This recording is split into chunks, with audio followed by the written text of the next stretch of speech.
Hey, internet friends, this is Magic Brad on the Magic Brad Show in Synergy Cafe, and I've got a new friend that's just down 35W here from Minneapolis, living in Dallas, Texas, and his name is Angel, and the last name is Ribo. You there, Angel? I am here indeed. Thank you for having me, Magic Brad, and thank you everybody who's listening to us today. How was the weather down there? I understood you guys got some of our Minnesota snow down there a while ago. Oh, come on, don't remind me. That wasn't the worst thing, right? The worst thing was having no power for a long time. Yeah. So weather today is we have some clouds and it's sunny, and we were 49 at the beginning of the day. So probably right now we are over 50. You got the power back. Oh yeah. But the funny thing is that we're having internet outages. Oh sure. Yeah. So Also we have to get ready for that. Hopefully this will go smoothly. Yeah. Absolutely. No. I mean, the thing is, how to say this? You would never imagine that you would be 35 degrees inside your house.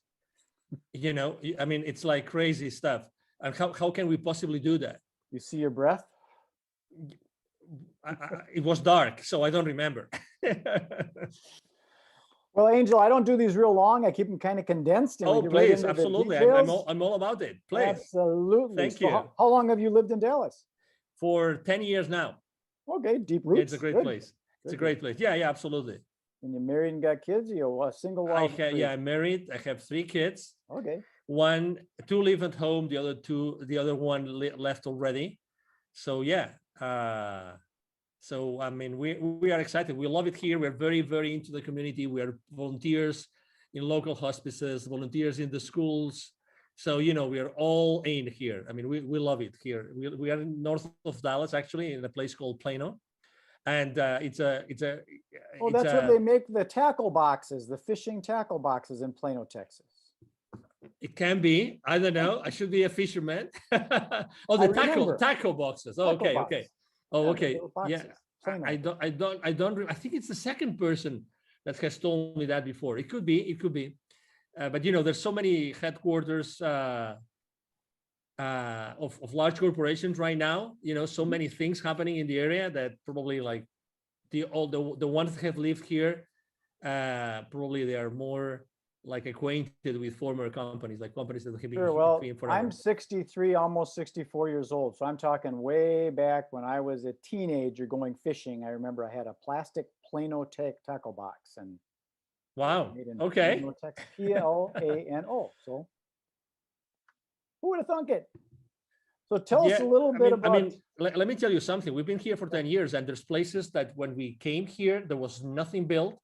Mm-hmm. And as you know, Texas is the second largest state in the union. Yeah. So there's so much space to fill, that we are in. I mean, it's amazing the amount of companies and headquarters that are relocating every single year. It's also fascinating how fast they can build buildings these days. Yeah, true. Yeah, very, not like very brick true. by brick by brick anymore. They take them big slabs and put them up, and poof, they got a warehouse. I agree. I agree. I don't know what's going to happen with the space, with the office space right now, with all the virus and everything. But anyway, people will figure it out. I mean, we're business people, so everybody figures out what to do with the surroundings. But it's a great area. It's an international area. There's people from many different places in the world here.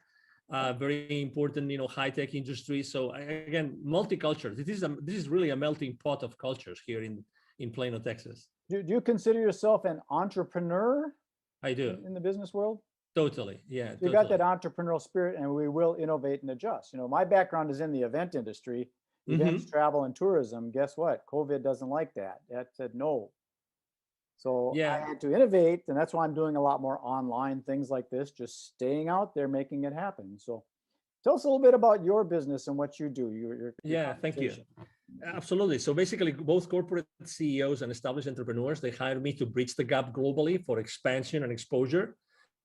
Basically, I help them grow or accelerate the growth of their businesses through strategies related to going global, basically. Mm-hmm. And basically, it's two very defined parts. One is, exposure. It's all about how do you get the right exposure in the right market at with the right target, right? Mm-hmm. And the other one is how to get, basically, it's more like business development. how to find the right clients or partners or partnerships or distributors or resellers. It depends on what service or product you're providing. So you work with a lot of different type of people, I'm sure. And Yes. do you run into like the old school guys that want to do like radio and TV because that's what works, and they won't innovate into a different way? Well, I haven't had that conversation, but I definitely deal with old school guys. And I think that everybody is so sensitive already about online, that, I mean, I have been offered myself to have a show on a radio station. But obviously then it's all about, I would have it if I could bring my clients on, and then I could help them, publicize their system, their products and services, right? So it all depends. It all goes down to the audience that you are serving. But I think that right now, even the older schoolers are really, they know that they have to be online. And to that purpose, actually, I use LinkedIn extensively. Yeah. I use as you probably have seen, I mean, I'm very active on LinkedIn. I have 27,000 connections. I literally interact with a few, over, now that I counted, it's over 1,500, almost 2,000 people on LinkedIn interacting every single week, literally. Wow. So yeah, I have it's where that's my world. It's where I, interact with everybody. Well, the reason I bring it up, because I'm in the event business, and there was a party supply store locally here, and the old school guys, they've been around for like 30 years or something like that. They wanted to do radio ads. They didn't really want to put money into this social media thing because they wanted to do the old radio. And you could take that money and you can really put it into a much better place online these days when you understand that kind of thing. Some don't. But it's a great way of thinking still, because so the question that I like, I'm not the person that asks, can we do this or can we do that? Like, close-ended questions. I'm more the kind of guy that asks my clients, my partners, I ask, how can we? Yeah.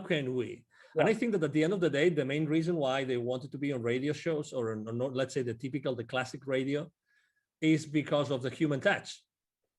And for instance, the other day I was having a conversation with an entrepreneur. He wanted me to help her launch a show online.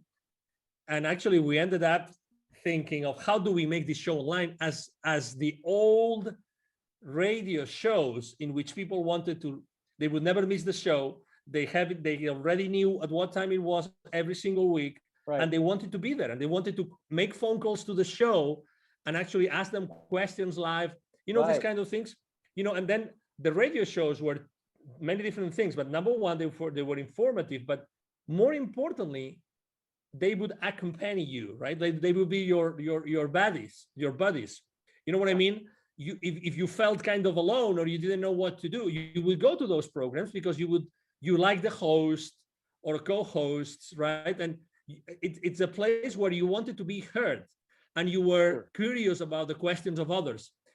So if you realize this, it's like, how do you keep the human connection alive, having an online interaction? That's the question I'm answering myself for my clients every single day. That's exactly what I do. Yeah, it's the human engagement, and like you said, the Q&A kind of thing where you're actually talking and solving problems, and so it might be more applicable. So it's always good to ask those open-ended questions, the who, what, where, when, how, why, to get information in rather than saying this is the way it should be.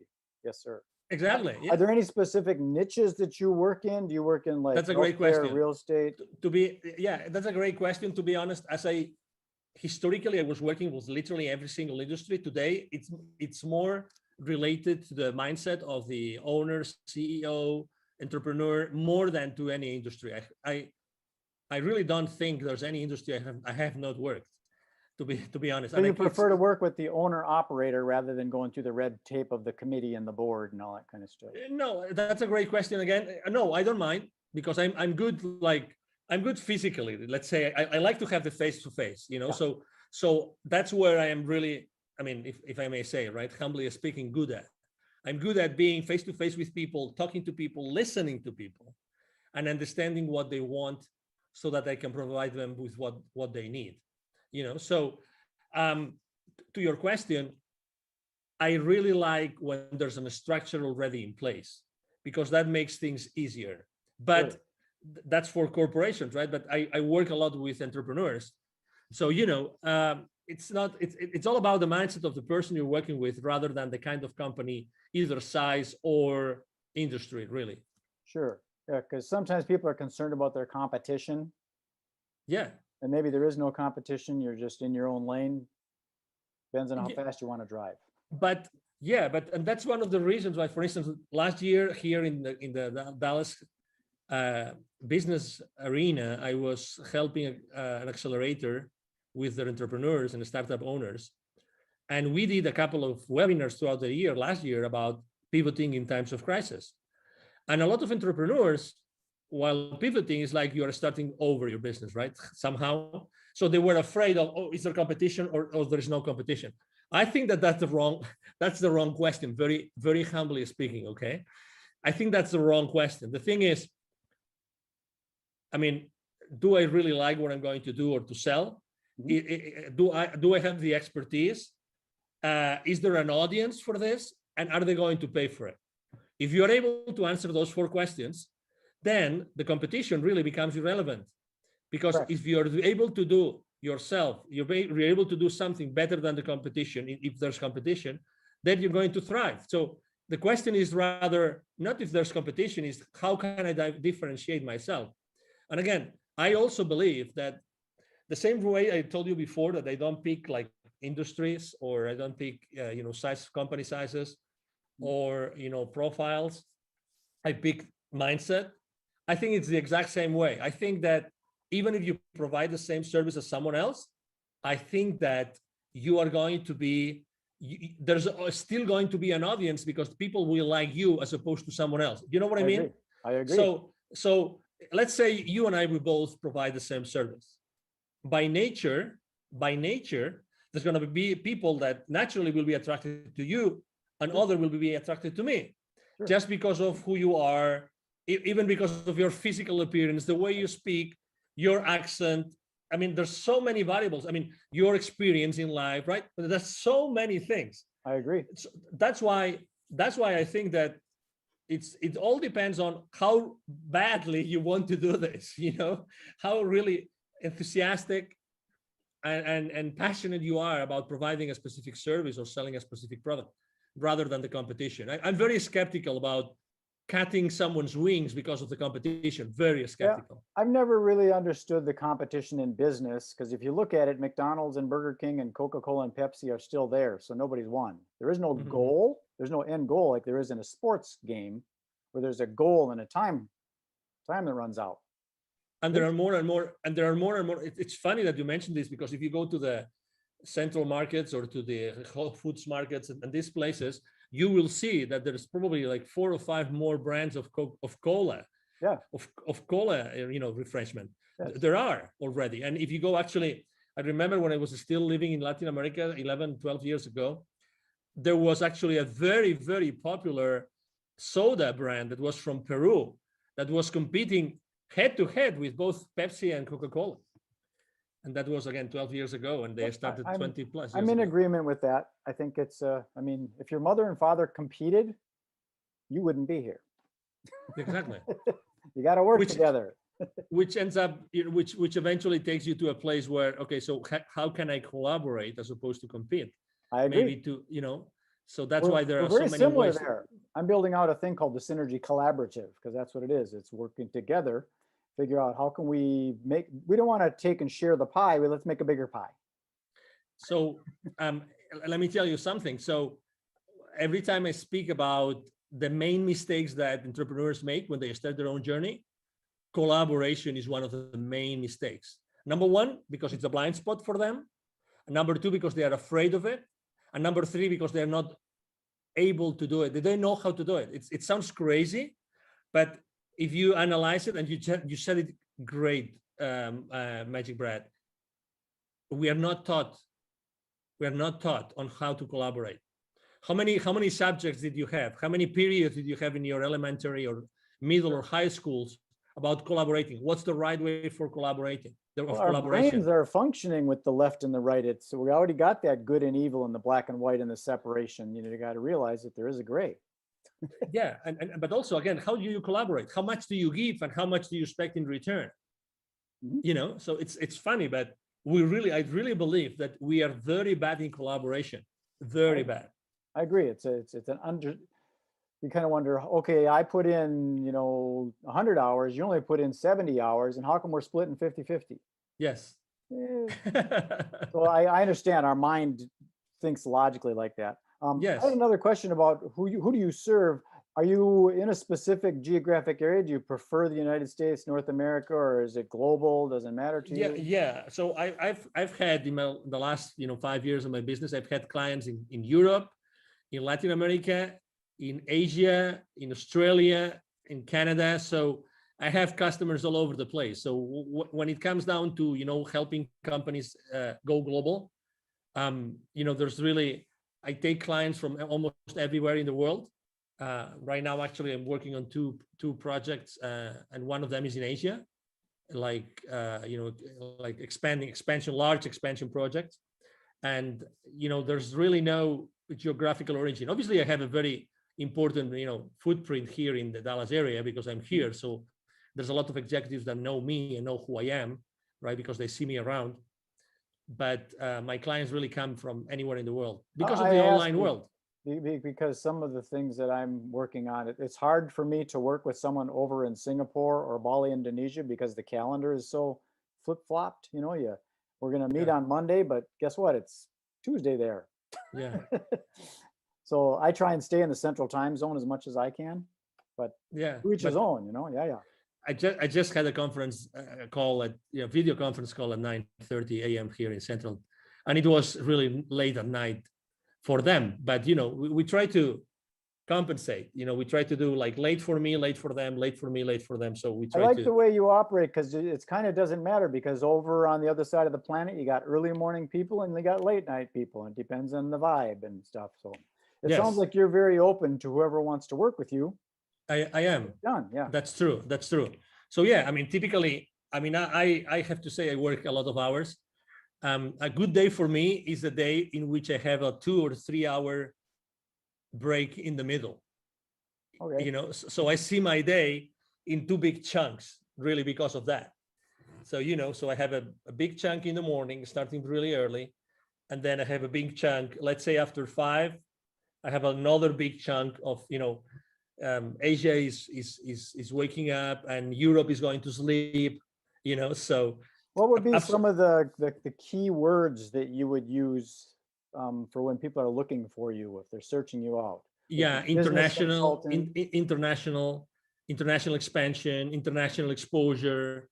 I am an influencer, so actually I'm a very strong business to business influencer or business to consumer, because the profile of the 27,000 connections I have on LinkedIn, I told you before, I engage with more than 1,500 every single week.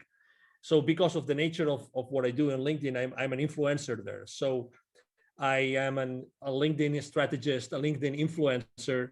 Okay. Let's say a global expansion.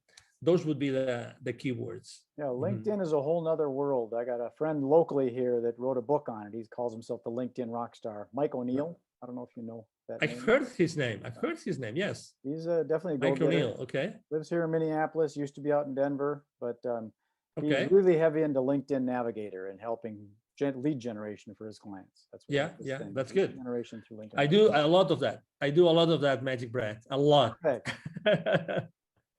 It's a big world out there, Angel. It's a big world. Yeah, it's a big world, but it's becoming smaller and smaller. Well, I think it's important to, sometimes niche down. Myself, I'm working on what I call narrowcasting rather than broadcasting. Yeah. Trying to stay within the central time zone so that we're all working on the same time frame. And in the event industry, so I'm specific to the event industry, ideally right here in the Twin Cities. So suppliers of events and people that plan events. So I'm pretty niche down, but inevitably you get into this, oh, that looks interesting, I should sell that software to real estate agents, and you get lost sometimes. Yeah. You gotta put the blinders on and stay focused. Yeah, I agree. I have a hard time with that. Yeah. So tell us, how do we get a hold of you if someone says, that sounds interesting, I want to expand my business globally? How do we get a hold of that angel guy? Thank you. Absolutely. So it's very easy. As I said before, I'm actually very active online. So it's going to be, if you Google my name, you will see all my social media outlets and posts every single day, every single day. Right here, Angel Ribo. Thank you. Yeah, that's my LinkedIn profile. Right Thank you. there. If it looks like that, that's where you go. Exactly. Thank you. So you can go to LinkedIn but the easiest way to reach out to me directly is through my email address. Every single day, I answer every single message. I have a team behind me. Otherwise, it wouldn't be possible. My email address is very simple. It's Angel, like my name, Angel from Heaven, right? ANGEL, and then at angelribo.com altogether. Angel Ribo, my last name is spelled like RIB as in boy O.com. Again, Angel at angelribo.com. That is easy. 4 letters, Ribo. Yeah, very easy. Very easy. Well, Angel, I'm going to sign this off and then beam it up to the universe and propagate it out to that global international world. And we'll see if we can hook some fish. MagicBrad, it's been a pleasure to be here. Thank you for the opportunity to be, in front of your audience and to be able to have this conversation. I really liked it and enjoyed it. As you said, it's very natural. I think that it's people are really want to see or listen to authentic conversations with no hidden agendas nor anything, just being yourself and myself and being ourselves here, trying to inspire. And everybody listening to us, obviously, thank you very much for being with us today. I agree. I think a lot of the business gets closed on the golf course or, at the watering hole as opposed to in the seminar room. I agree. Okay, Angel, thank you very much. Be well. Thank you. You have a good day.